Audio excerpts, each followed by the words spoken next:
അസ്സലാമു വറഹ്മത്തുള്ളാഹി വബറകാതുഹു. ഞാൻ ഇനി പറയുന്ന ഒരു രീതിയിൽ ദുആ ചെയ്തപ്പോഴാണ് എനിക്ക് പലപ്പോഴും ദുആക്ക് ഉത്തരം കിട്ടിയതായി അനുഭവപ്പെട്ടത്.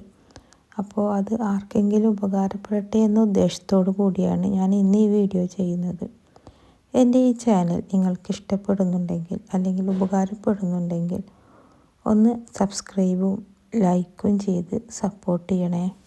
ദുആ ചെയ്യുമ്പോൾ ലോകരക്ഷിതാവായ നാഥൻ്റെ മുമ്പിൽ നമ്മൾ ദുആ ചെയ്യുമ്പോൾ ദുആയുടെ ചില മര്യാദകൾ പാലിച്ച് ദുആ ചെയ്താൽ ഇൻഷാ അല്ലാഹ് ആ ദുആ ഒരിക്കലും തട്ടപ്പെടുകയില്ല.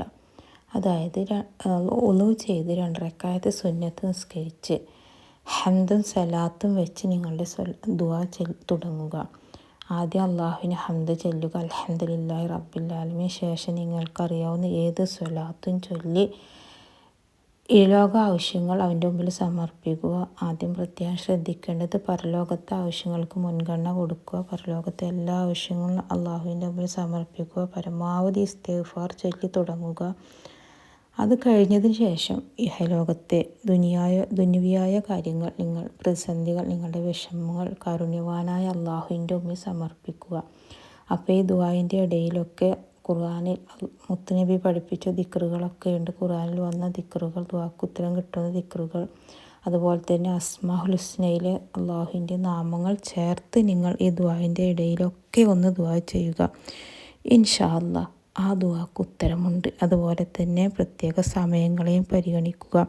തഹജ്ജുദിൻ്റെ സമയം അള്ളാഹു 7-ാം ആകാശത്ത് നിന്നും 1-ാം ആകാശത്ത് വന്ന് നിന്ന് നിങ്ങളുടെ അള്ളാഹു അവൻ്റെ അടിമകൾക്ക് ഇതാ നിങ്ങൾ ചോദിച്ചോളൂ ദുആക്ക് ഉത്തരമുണ്ട് എന്ന് പറഞ്ഞു നിൽക്കുന്ന ആ സമയത്തൊക്കെ ഈ ദിക്റുകളും അസ്മാഉൽ ഹുസ്നയിലെ നാമങ്ങളും ചൊല്ലിക്കൊണ്ടുള്ള പ്രാർത്ഥന ഇൻഷാ അല്ലാഹ് അതൊരിക്കലും തട്ടപ്പെടുകയില്ല. ഇങ്ങനെയൊക്കെ ദുആ ചെയ്തപ്പോൾ എനിക്ക് പലപ്പോഴും ദുആക്ക് ഉത്തരം കിട്ടിയതായി എനിക്ക് അനുഭവപ്പെട്ടു. ഇൻഷാ അല്ലാഹ് ഈ ഒരു രീതിക്കൊക്കെ ഒന്ന് ദുആ ചെയ്ത് നോക്കൂ. നിങ്ങളുടെ പ്രതിസന്ധികളും വിഷമങ്ങളും അള്ളാഹു മാറ്റിത്തരട്ടെ ഇൻഷാ അല്ലാഹ്.